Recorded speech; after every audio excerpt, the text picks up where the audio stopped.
Hello everyone, আসসালামু আলাইকুম। Welcome to my channel recipe by Sinthia's মম।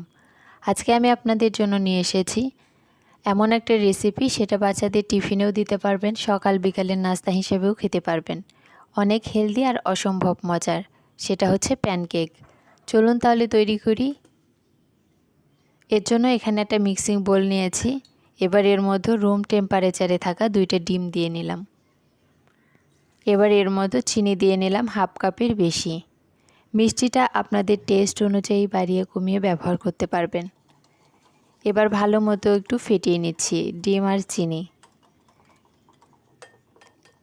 একটা পর্যায়ে দেখবেন এরকম হয়ে গেছে। এই পর্যায়ে আমি এখানে 1/4 কাপের কিছুটা কম হবে রেগুলার তেল দিয়ে নিলাম, যে তেল দিয়ে আমরা রান্না করি। এবার আবার একটু নেড়ে নিচ্ছি।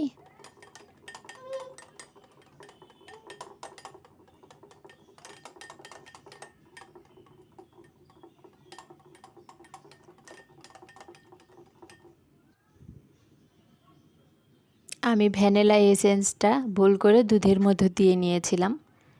আমি 1 চা চামচ ভ্যানিলা এসেন্স ব্যবহার করেছি। আর এখানে 1 কাপ দুধ দিয়ে নিলাম। দুধটা অবশ্যই রুম টেম্পারেচারে হতে হবে। ফ্রিজে রাখা ঠান্ডা দুধ, জাল করে নেওয়া গরম দুধ দেওয়া যাবে না।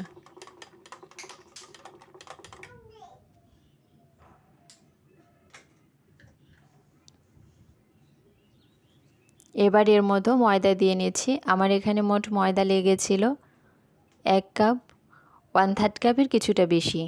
বেকিং পাউডার দিয়ে নিলাম 2 চা চামচের কিছুটা বেশি হবে।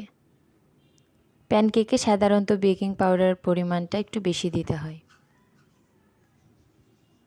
এবার সবগুলো উপকরণ ভালো মতো মিক্সড করে স্মুথ একটা ডো তৈরি করে নেব।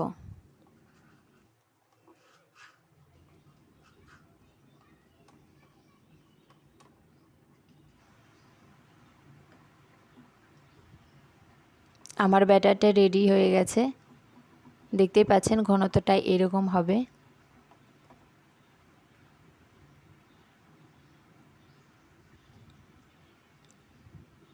এবার আমি এটা এক সাইডে রেখে চলে যাচ্ছি চুলায়। চুলায় একটা প্যান বসিয়েছি। এবার এর মধ্যে ব্যাটারটা দিয়ে দিচ্ছি।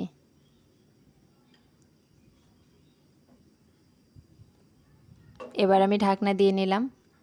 চেষ্টা করবেন ঢাকনার যদি ছিদ্র থাকে সেটা বন্ধ করে দিতে।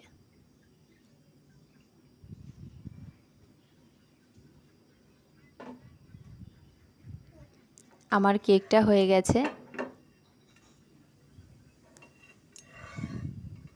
এবার আমি উঠিয়ে নিচ্ছি। একইভাবে সবগুলো প্যানকেক আমি বানিয়ে নিয়েছি। দেখলেন তো কত সহজে তৈরি হয়ে গেল। আমার আজকের এই রেসিপিটি যদি ভালো লাগে অবশ্যই একটা লাইক দিবেন, কমেন্ট করবেন এবং শেয়ার করবেন। সাথে আমার চ্যানেলটি সাবস্ক্রাইব করবেন, পাশে থাকা বেল আইকনটি বাজিয়ে দিবেন। উপরে কিছুটা মধু দিয়ে সাজিয়ে নিচ্ছি। আজকে এই পর্যন্তই। সবাই ভালো থাকবেন, সুস্থ থাকবেন। আল্লাহ হাফেজ।